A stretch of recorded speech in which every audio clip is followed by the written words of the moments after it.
I, Evans Mensah. I, Evans Mensah. Do hereby swear by the Bible. Do hereby swear by the Bible. And the evidence I shall give before the Commission of Inquiry. That the evidence I shall give before the Commission of Inquiry. Shall be the truth.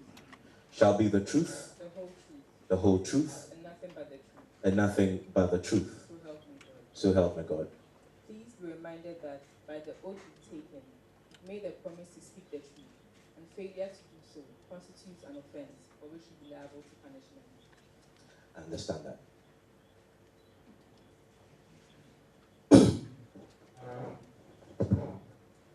Mr. Mensah, you're welcome. Thank you very much. I see you came fully armed, not with a weapon, but with your counsel. Yes, I did, my Lord. Counsel, you may sit next to him if you so desire. Right, counsel for the commission will put some questions to you. Hello. Respectfully, if counsel would like to make a statement before the witness is... Okay, go ahead. Okay. With respect to the commission, the witness is fully prepared to assist the commission to do substantial justice in the matters for which the commission has invited the witness. But my Lord, first of all, we would like to point out that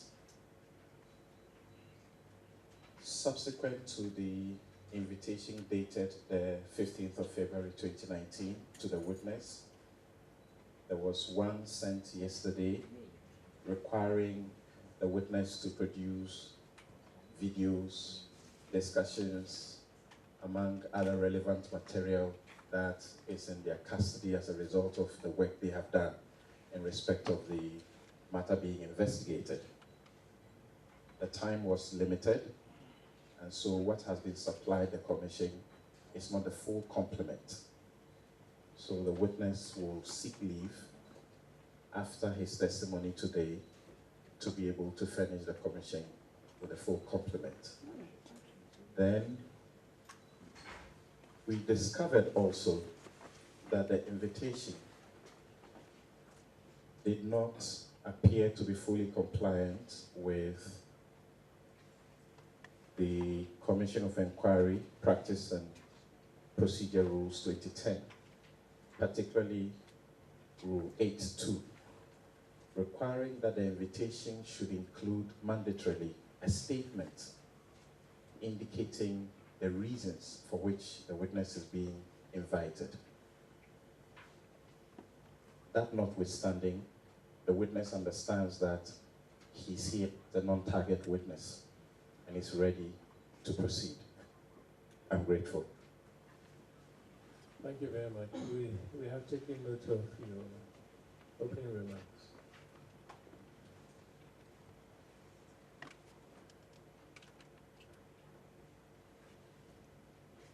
For the record, will counsel announce himself?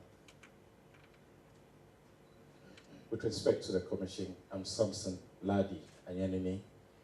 I'm here with Mrs. Rosalie Kalaji, and we represent the witness.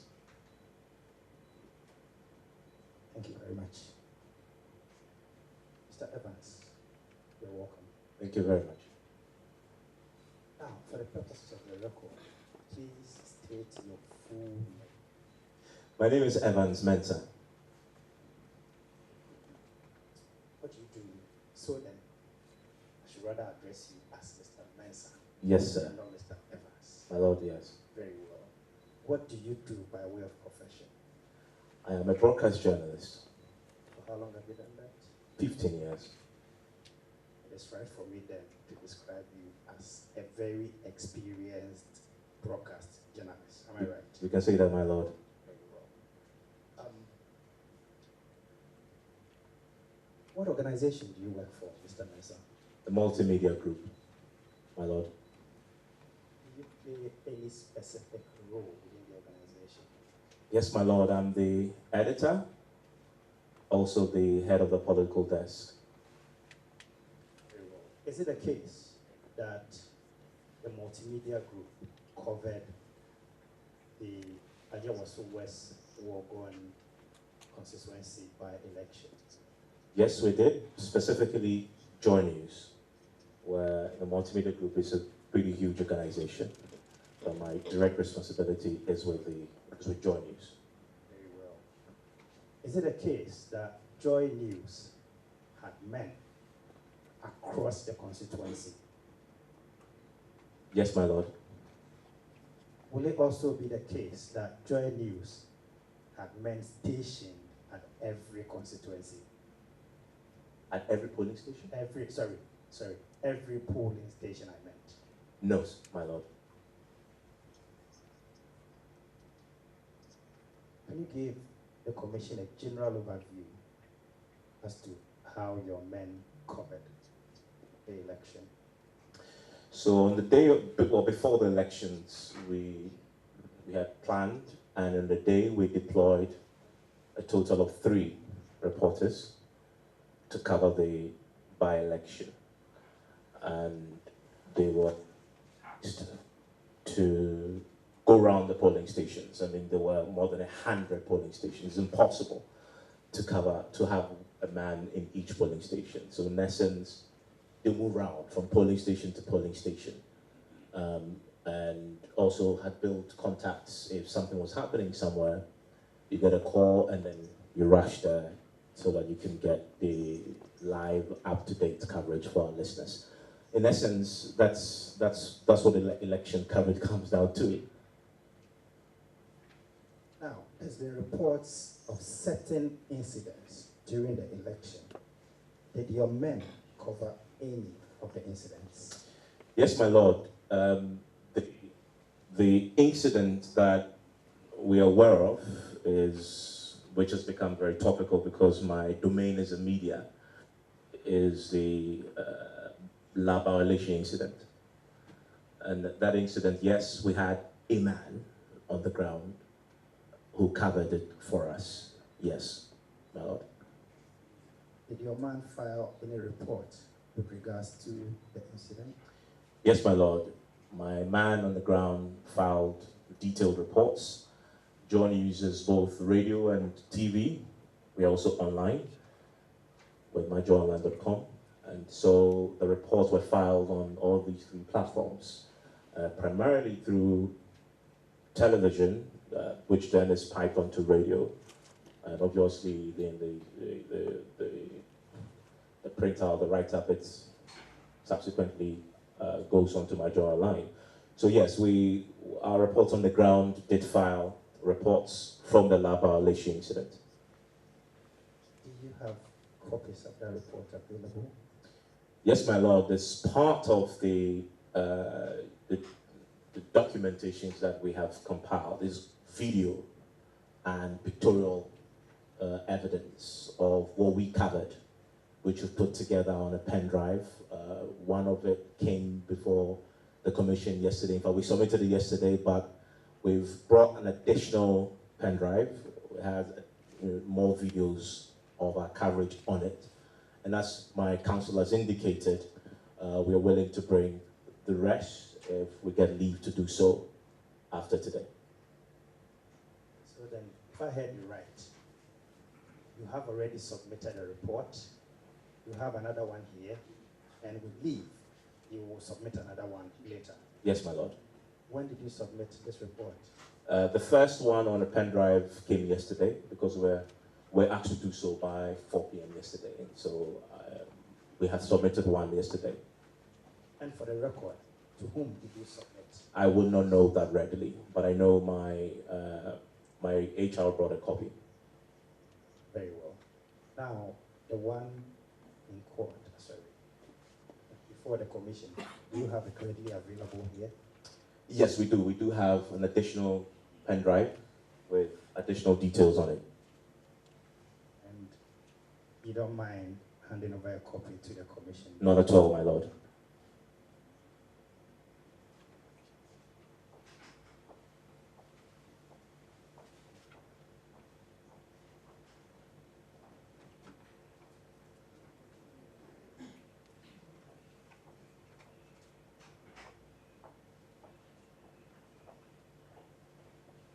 we keep the pen drive?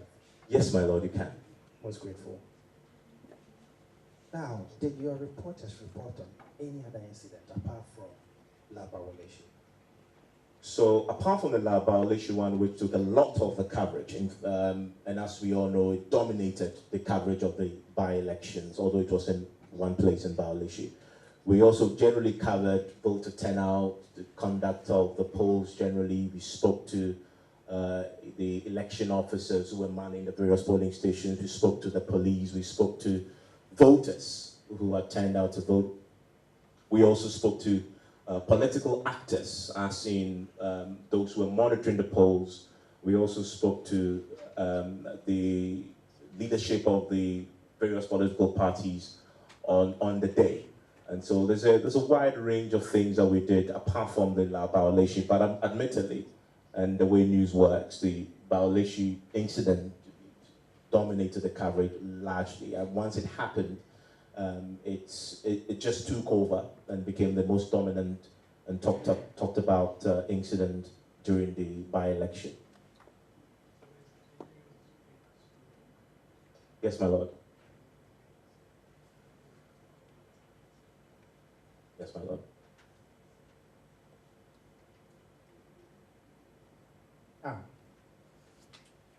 All these other incidents covered, are they covered by a report? If you may explain briefly.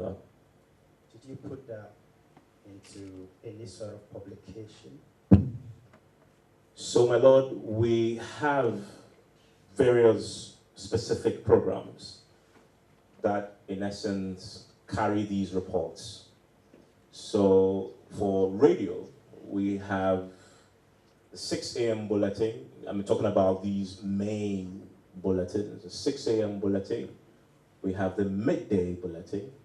We have top story, which is in the evening, 5:30 to 6. And we have Newsnight, which is 6 to 7. And then on TV, we have similar programming. And so we have right from the morning, we have the AM show. Well, on radio, we also have the morning show, which also does quite extensive work. It's quite extensive work on the by-election. On radio, we have similar. We have the equivalent of the morning show on Joy News. We have news programs that come right after that throughout the day. So these various programs carry the reports. And so you will notice that midday news will have reports of the incidents coming from the by-election, and that will filter into the evening news programs. So we'll replicate it on the TV as well. So these reports that I talk of were reports that were carried in these specific programs, as we have it both on television and on radio. Now, for the purposes of these programs you just mentioned,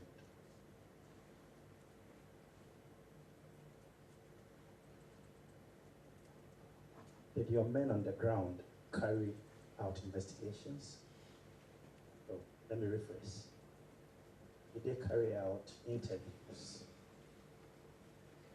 Yes, my lord.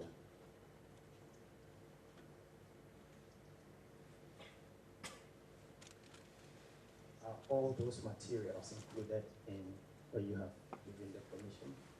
Specifically, my lord, the interviews form part of the body of work that my counsel had requested leave to provide.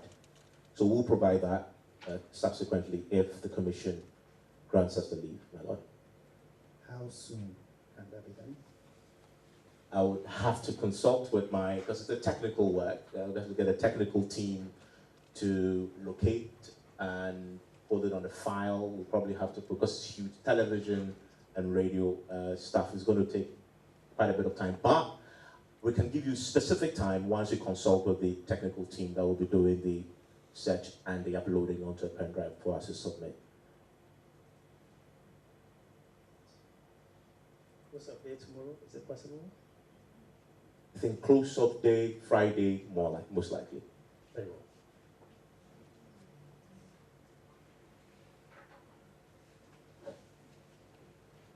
So, Mr. Mensah, the commission will expect the information by close of day Friday. Thank you, my lord. Very well. Mr. Mensah, since you are an experienced broadcast journalist, is it right to assume that you've covered extensive electoral processes in this country? Yes, my lord. Not only in this country, but abroad as well. I was very integral in the coverage of the U.S. elections that brought in Donald Trump. And so, yes, I have extensive experience in that area. Very well. Can the commission tap into your knowledge? So far as I can help, yes, why not, my lord? Let's talk about electoral violence. Electoral violence. You agree with me that for some time now, our by-elections in particular are characterized by violence. Do you? Yes, my lord, a few of them. Talensi, we have Tripoli, we have Etiwa, we've had Ayawaso Violence. All of them had varying degrees of violence. Yes, my lord. Mr. Mensah, from your experience, what do you think are some of the causes of this violence? Well, just basically from a journalistic point of view and talking to people, the sense you get talking to people is what we now know has been tagged as political vigilantism and the deep-seated mistrust that political actors have for state institutions, particularly the police. So parties normally find themselves in opposition, tend to mistrust the police. And the police, as we've become to know, and what my coverage of elections has taught us, has jurisdiction in terms of, providing security for elections. However, we have a situation that, based on the coverage over the years, you've seen mainly parties in the opposition not trusting the police. And so you get to a point where the parties themselves then begin to provide their own form of security, which obviously then conflicts with state security and has led to that sort of intense rivalries that in some cases has degenerated into outright violence, people either maimed, in some cases killed.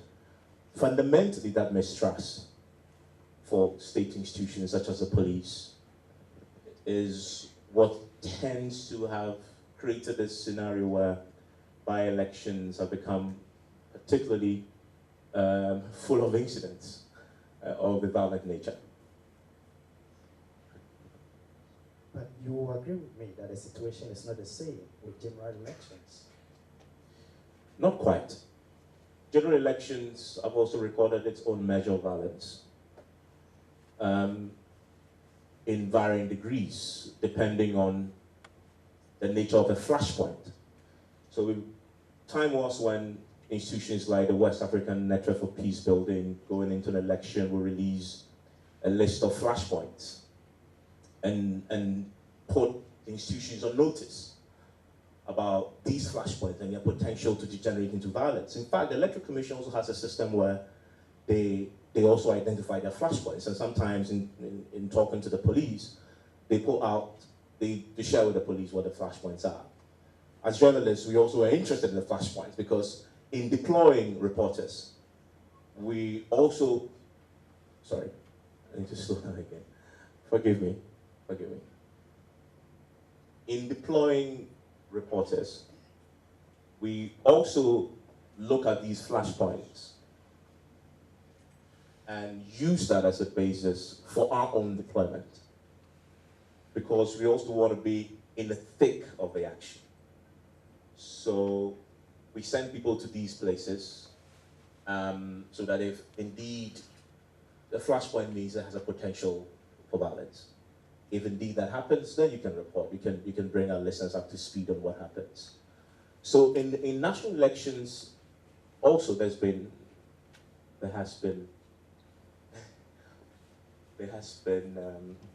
violence also in national elections, as you've seen. Mr. Mensah, Going forward, what do you suggest will be some of the solutions to this issue of electoral violence and vigilantism? It's an interesting question. I'm not an expert, my lord, but I would, just based on talking to the political actors, talking to civil society, talking to ordinary voters, and referencing what ordinary everyday Ghanaians have told us through our everyday work, because that's what we do. We give the microphones to the ordinary people, the everyday Ghanaian who normally want to have a voice to speak, and they've had a lot to say about vigilantism, party political violence. Just this past week, we did a show like that where we had a citizen conversation about this. And part of the question was asked ordinary people, businessmen, communications people, generally about what they think could the state can do to fix a problem. What I'm going to say fundamentally are thoughts from that constituency of people, to everyday Ghanaians speaking generally about what they feel about the vigilantism and political violence. One of the key things these audience of ours have suggested is to depoliticize our security agencies, starting with the police. A key recommendation that I've heard from our audience to us is to give the IGP security of tenure. That's one. Even take away the power of appointment from the executive and put it in a sort of a commission of other security, or people qualified, neutral people, or people other than political class.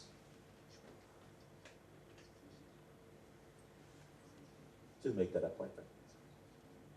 I have also heard from our audience a recommendation that even the post of an IGP, just like we have in the lower ranks of the police where promotions are based on the exam and assessment, should be one that people so qualified should apply for, and a competitive process used to select the very best. That is one. For the group of audience who recognize that we're almost at the point where it appears the horse is already bolted from the stable, which is that the vigilante groups are already with us.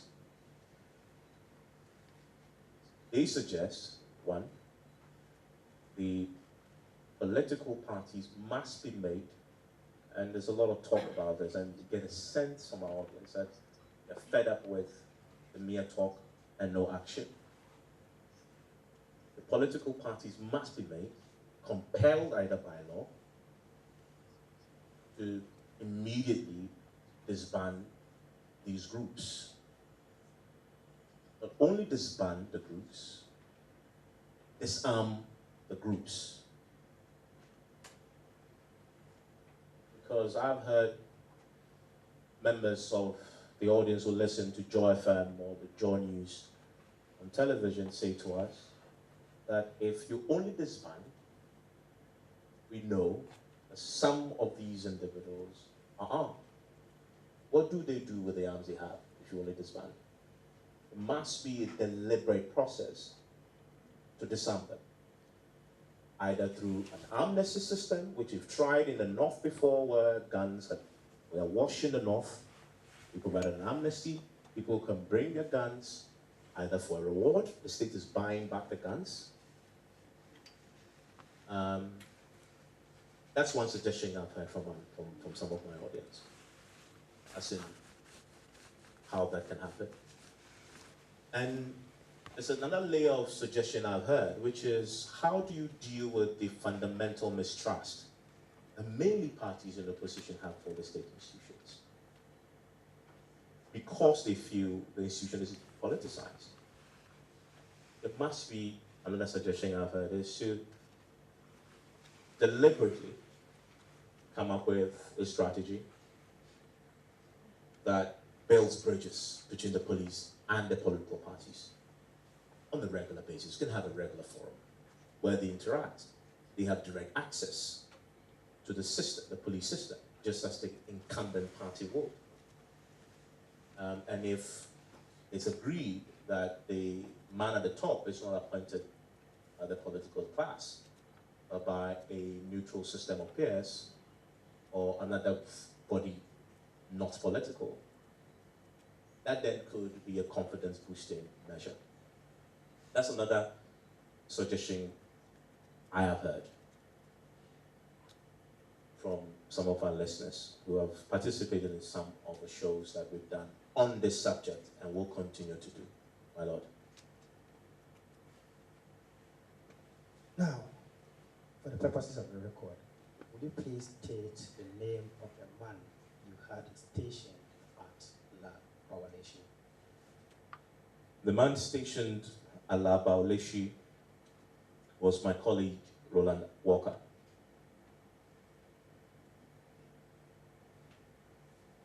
Mr. Mensah, the program you last described is very insightful. My Lord, please repeat that. The program you described and the opinions of your listeners are very insightful. Thank you, my Lord. Can the commission have access to a copy? Yes, my Lord. We'll add that to what we intend to submit by close of day Friday. Very well. Now, you agree with me that when journalists in this country join forces with others to fight galamsey, we don't know whether it's gone altogether, but at least it's minimized. That's what we are made to believe. So then, what are you and your friends in the media? The first and most important thing is to shine a light on the evils of political vigilantism. Because really that's what the media is supposed to do. Is to be the eyes, the ears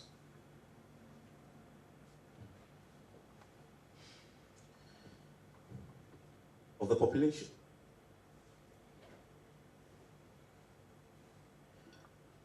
And continue to create platforms such as I had just recounted for citizens. Because what I have come to learn in my job, that the number one thing a politician fears the most is a thumb, right? When you, as media, give platform for ordinary voices to consistently talk about how this affects your lives, express their outrage about sad things that politicians do, you send a signal to the politician that we no longer tolerate it. And we might punish you come the election. However, we have to be consistent. Because if you talk about it one day, you abandon it, then the politician get a breathing space, and we return to life as usual. So for me, I think that is one of the primary ways we can contribute to this. Provide a platform for everyday citizens, the electorate most affected by this, to take on the political class. And hopefully through that process, the politician will come to realize that you will not be rewarded when it comes to elections because you put out vigilante groups. Because the citizens keep on speaking that they don't, in essence, endorse that. I think for me, that is one of the ways that we can help. But also shine a light on, and we try to do that in my work as a journalist at Joy FM. If politicians are in public saying they are committed to disbanding vigilantism, but in private recruiting political party tags for their purposes, it is our duty, and the Constitution so enjoins us to do, to expose that hypocrisy, so that the electorate will see through and hopefully make a decision come election time, because that's what the politicians are most afraid of. And punish, I guess, the group of political class who seem to be speaking one thing in public, meanwhile doing the very opposite in private. Our job is to expose that, shine a light on it, and be consistent in creating platforms where these issues are discussed dispassionately, apolitically, but also in a manner designed to offer solutions. Let's create a pressure cooker, I guess, where the politicians simply cannot escape. We've seen in my work that works. When you put pressure on the politician, and it's in the media constantly and daily, they are being condemned, they often tend to comply and eventually do the right thing, because you know it might eventually translate into votes come election day. My Lord. So, Mensah,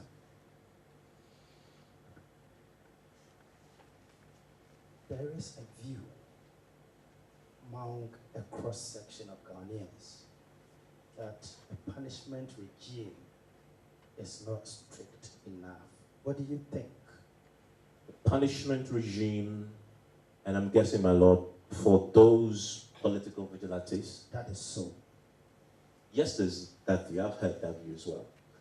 That this continues because there are no consequences.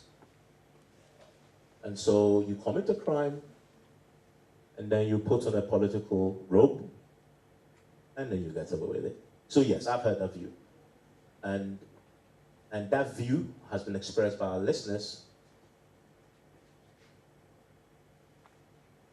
What they wish to see is that, regardless of a person's political affiliation, the law indeed should be blind and punish, regardless. But they also acknowledge, and this is again going back to the various shows I've hosted on this topic, that you can suggest that and be an ostrich, because the people who are supposed to enforce that law and the mentor of the police seem to have been politicized. So they're taking instructions from a politician who is a minister, who the IGP has to answer to. The IGP is a political figure, belongs to a political party. If a member of his group is the one accused of such a crime, there will be hesitation. And so they acknowledge that that is a problem that needs to be fixed first, before you can expect the police to be fearless, firm, and fair in dealing with these criminals. My Lord.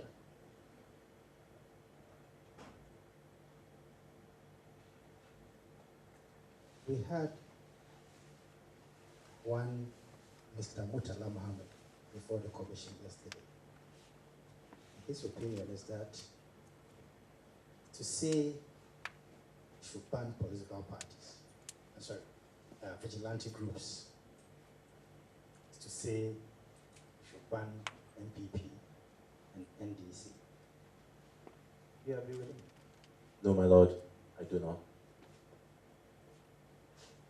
Is there anything else you want to add to your testimony so far? No, my lord. Very well. Mr. Chairman, your witness.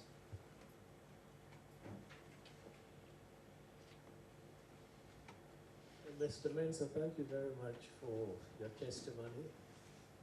And also thank you for the views which you have collated, both from the programs you have organized and interviews that you have had with members of the public, civil society organizations, etc.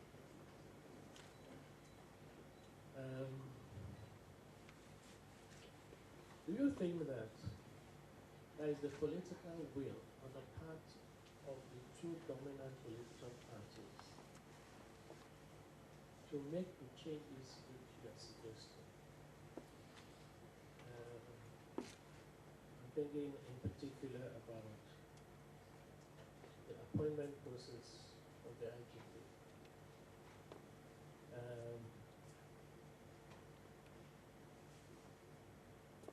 And also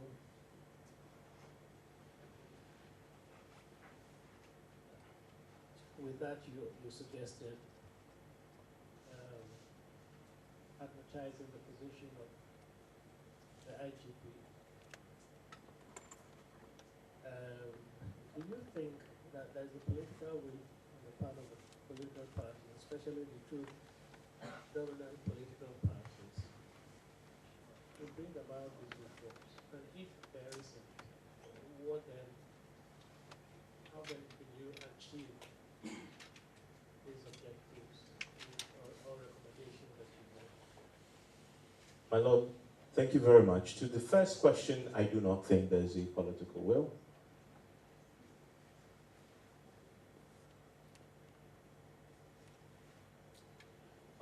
Basically because it's been part of our elections and political history for so long.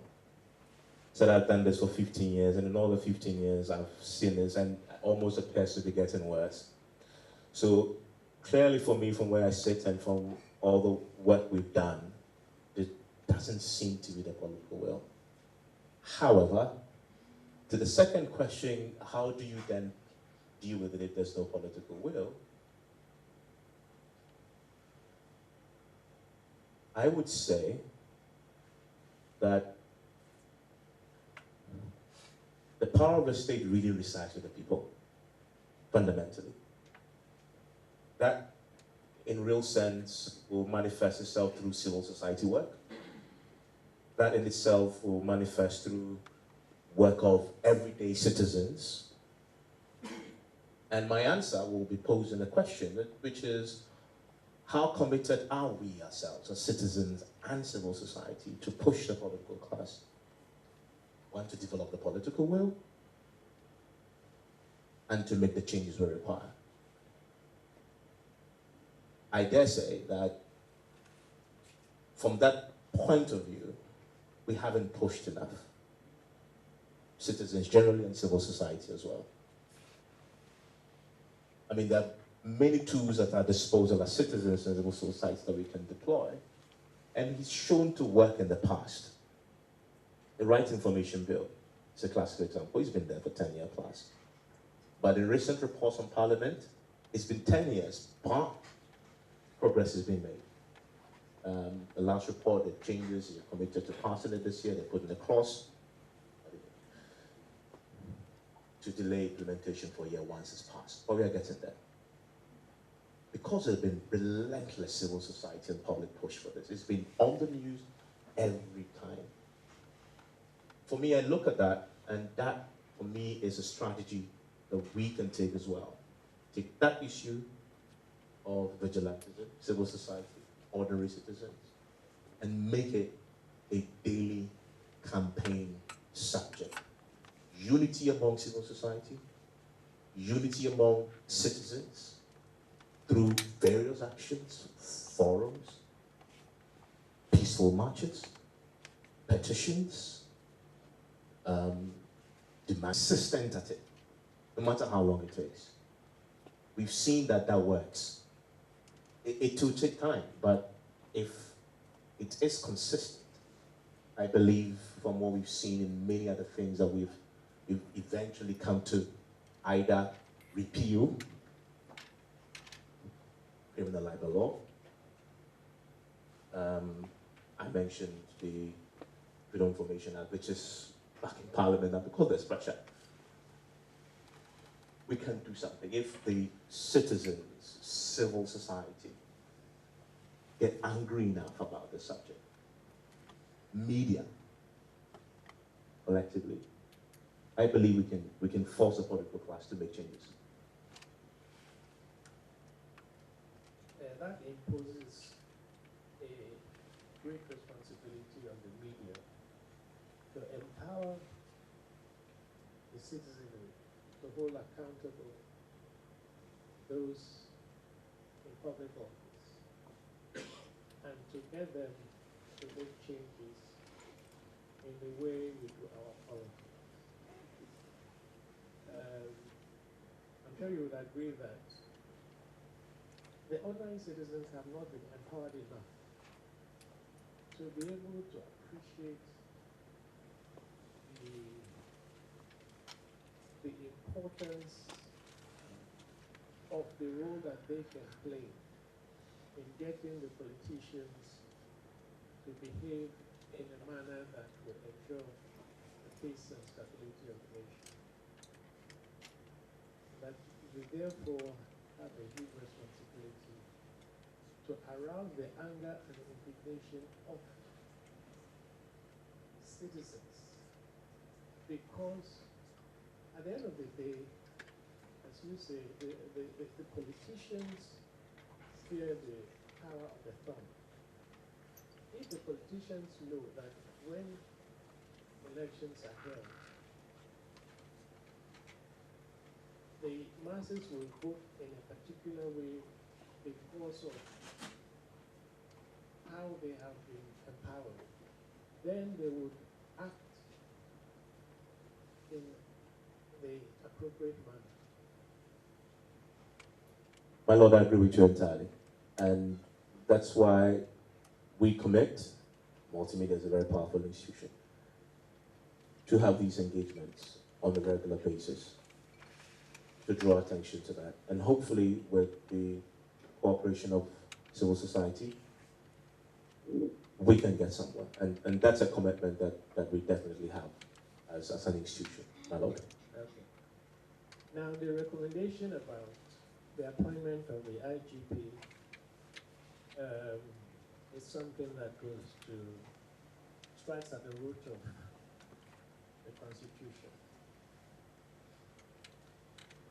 There have been other recommendations, for example, about not allowing MPs to be ministers. I think someone who came before the commission has already recommended that that is something that also needs to change, so that Parliament has proper oversight of the executive. We know that we're going to have election of MNDCs,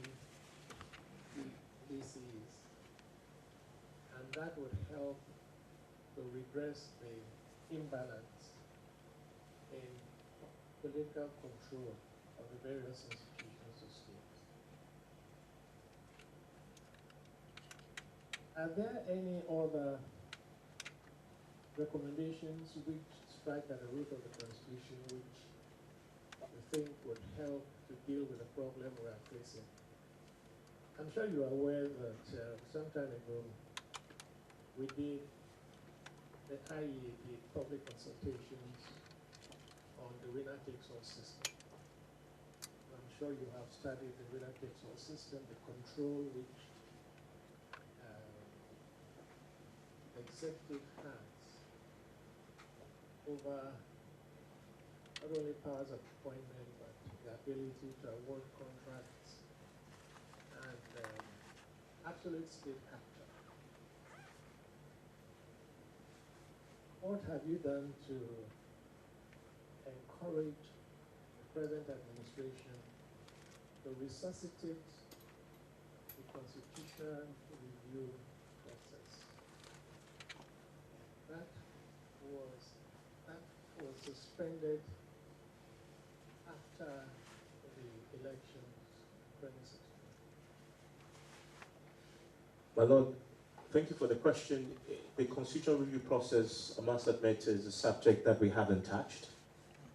But now that you brought it up, it's clear that it's something that we should pay attention to as media and as myself and my colleagues, because therein lies a lot of the recommendations that would even all part of the problem we've talked about, but hasn't been discussed or explored, revisited. And we have a responsibility as media, as I said earlier, to shine a light and ask questions why it hasn't been worked on, since we spent all the monies on going around the country and speaking to ordinary people, collating the views and making a document and having a white paper, and yet hasn't moved forward from there. It's a responsibility that we take, and we take seriously. I haven't heard your suggestion, my Lord. Based on your interaction with the public and also all the discussions that you have organized, what have you discovered is the main motivation for the political parties to have vigilante groups? Is it their personal security, or is it protection of the public, of the ballot box, or is there any other reason or motivation that the political parties have advanced, or you have heard that they have, for keeping these militia groups? But I don't like to call them vigilantes, because we have citizen vigilante in the person of Mr. Amida, which is not a negative connotation. You have community vigilante groups which seek to protect, their communities without, of course, flouting the law. So really, these groups appear to be militia groups. Okay, now, based on your discussions with citizenry and also probably with politicians, what have you discovered to be the main motivation for them having these vigilante groups, that they use that terminology? I'll divide my answer into two. There's what the politicians themselves have told us is the reason, and what citizens have said. Sometimes you find there's a dichotomy there. The politicians have said, mainly, that the reason why they have the political vigilantes is to provide party security for internal elections, but most importantly for national elections. They have it when they are in opposition, but they maintain them when they're in power. I've also heard another reason for having the political vigilante groups for the parties, which is that it's really become a means of keeping these party foot soldiers active.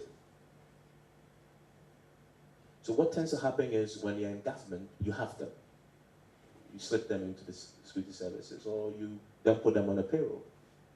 When you're out of government, it becomes much more difficult to do that. So what do you do with them? I've heard some of our people have interacted with civil society groups, but also the politicians themselves, is the truth is, they'll come to you and still demand money, but you have to pull them to work. So they simply find white collar and they believe they can become security people. And so they keep them on, in essence, to keep them occupied. Hoping that one day if they win power, then the cycle continues. And so for these other people who benefit from that process, it's become lucrative. And so you find that there are rival groups in the political parties themselves. Rival vigilante groups in the political parties themselves, competing for the attention of their leaders. So there are camps. So there's Camp A who belongs to ex-politician in the same party. There's a Camp B. And it becomes a contest. Sometimes internally they fight. We've had reports yesterday about an alleged similar incident in Kumasi, which has been investigated by the police, by the way. So that is a second, I guess, critical reason why they are there. But I've also heard, and this is a particular case I want to cite because we did it publicly, it's part of the news cycle. A couple of weeks back, we got a letter written and signed by the Upper West Regional Coordinating Council Security Liaison Officer, who was asking MPP Regional Constituency Chairman to provide a list of names from the party, and it was particular in describing the kind of people he wanted. Well-qualified people, suitably qualified people that would then be trained under the umbrella of the Regional Coordinating Council as election security team for the elections. For the three, they'll be providing registration through to voting, election day, and post-voting throughout the process. We got the letter and we thought we could get more understanding of really what these people will be doing. So we posed as one of the chairmen and called this security liaison officer and asked him that question. And he said, one of the things that we're doing is protecting the ballot box. But what he said was, so that if they are there and somebody is taking the ballot box away and the police are not acting, we'll train them what to do. And we are happy to provide that as part of the documents that we said we'll provide by close of day on Friday. So, he said the kind of people they wanted are courageous people. Not people, and these are his own words, not people who, when you shout at them, will run away. So that's a category of people they wanted. So, in their lives, one of the other reasons why they keep them. Protecting the ballot box, which is a kind of responsibility for the police. He himself acknowledges it. But says if the ballot box is being taken away, we'll train our people how to react to it. So fundamentally, the elections seem to be the number one primary reason why they keep them. To protect the polls, to protect their interests at the polls, in spite of having legally mandated, sole licensed polling station agents.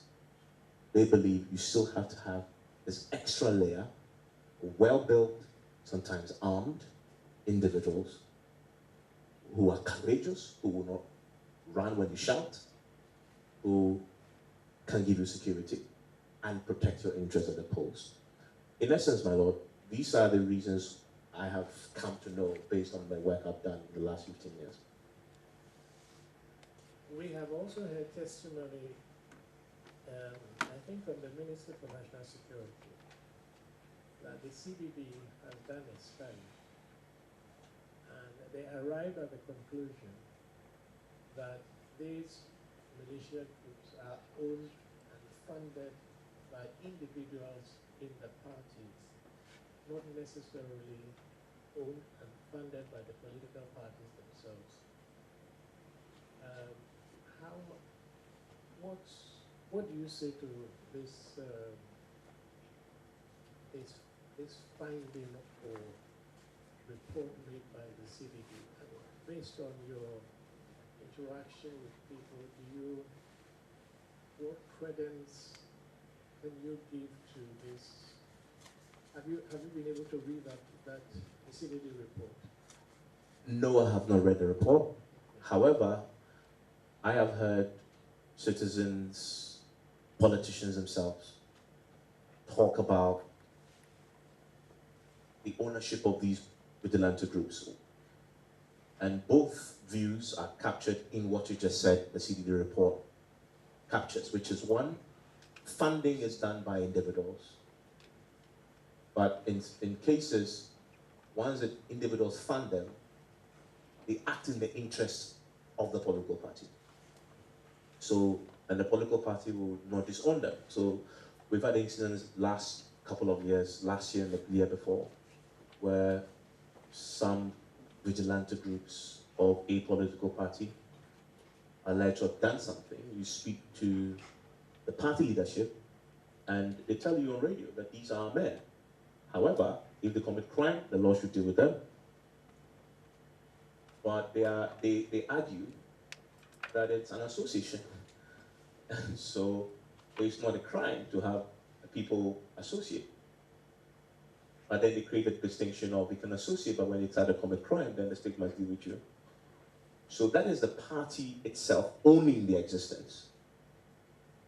But when it comes to the funding, we've heard elements in the various political parties assert that they fund some of these groups.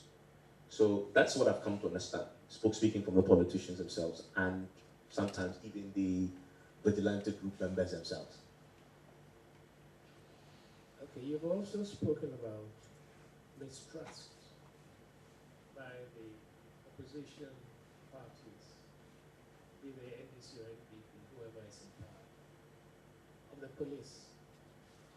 They trust the police when they're in power, but when they're in opposition, they don't trust the police. Did I hear you? Yes, my lord, I said it. Do you think there is a similar mistrust of the military? Or that mistrust doesn't apply to the military? I ask that for a reason, which I will move on to after you answer that question. My lord, my line of work, I haven't done too much work on the military, so I'm restricted in that answer. So I'm not in a position to offer an opinion on the military specifically, my lord. I saw counsel give you some legal advice on that. The reason I asked you that question is until we can deal with the mistrust that people and the opposition parties have of the police, I was wondering whether you think it would be feasible to entrust security of the elections to the military.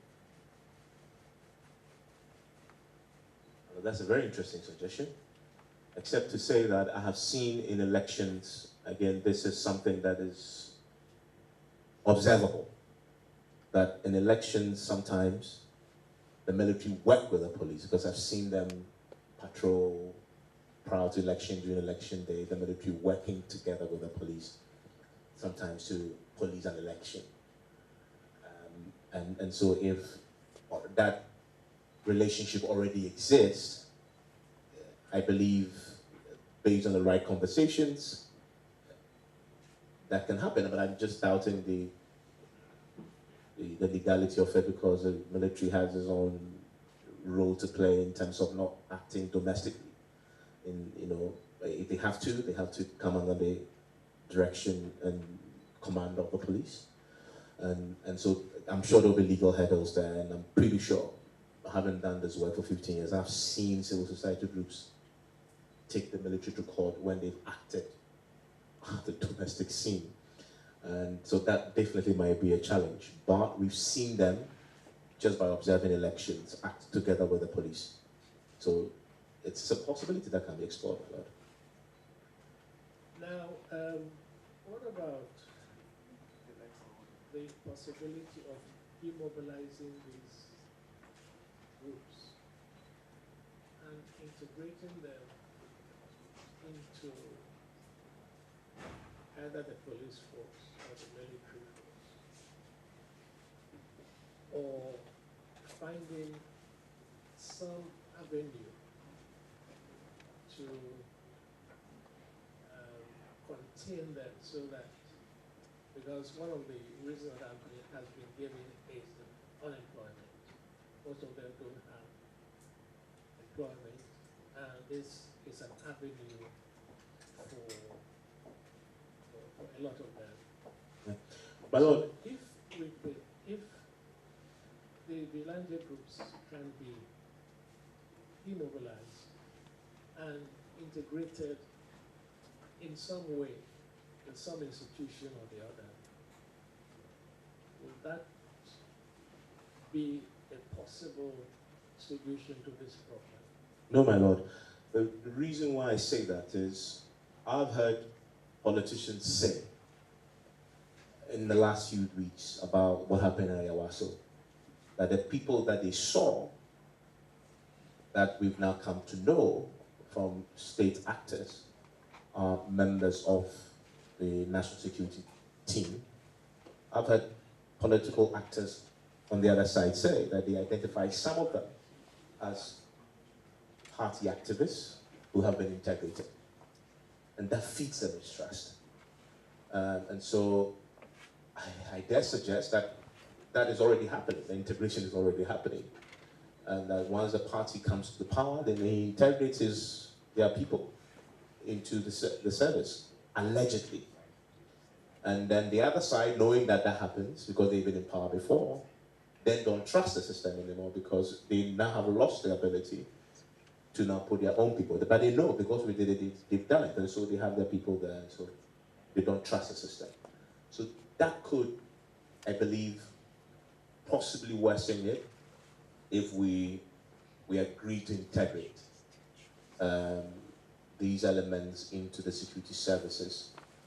But then again, I believe the fundamental question is, what do you do with them if you demobilize? I guess it's a question that together as civil society, this commission and elsewhere, we could explore. But I believe because of what I've heard politicians say is a reason why they arm themselves. They cite the integration into the system by the incumbent party of their private security group they had in opposition as a reason why they don't trust the system. And so if we make that then an official way of doing things, that could then open a whole Pandora's box. That's what I'll say, my lord. Right, just one or two more questions, and then I would get other members of the commission to ask you questions.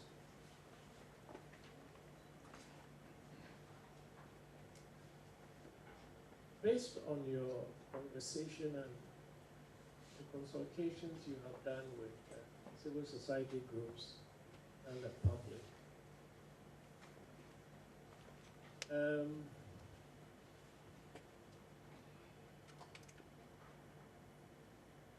what would you suggest, or are you aware of how the national security apparatus functions? First of all, are you, as a journalist of over 15 years, are you aware of the operations of the national security? Yes, my lord. Okay, thank you. Thank you, my lord.